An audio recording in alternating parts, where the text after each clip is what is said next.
நண்பர்களே, போன வீடியோவில் வி ஷேப் பப் ஸ்லீவை பற்றி பார்த்துருந்தோம். அந்த பப் ஸ்லீவில் தான் லேஸை வச்சு ஒரு சிம்பிளான டிசைன் பண்ண போகிறோம்.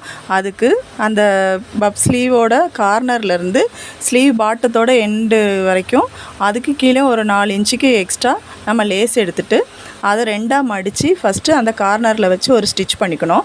ஸ்டிச் பண்ணதுக்கப்புறம் ரைட் சைடில் உள்ள லேஸை லெஃப்ட் சைடுக்கும், லெஃப்ட் சைடில் உள்ள லேஸை ரைட் சைடுக்கும் எடுத்தோம்னா ஓவல் ஷேப்பில் ஒரு இது கிடைக்கும். அதே மாதிரி ஸ்லீவ் பாட்டம் வரைக்கும் அடித்து எடுத்துக்கணும். அடித்து எடுத்ததுக்கப்புறம் அதுக்கப்புறம் அந்த ஓவல் ஷேப்பில் அங்கங்கே ஒரு பீட்ஸ் மாதிரி வைக்கணும்.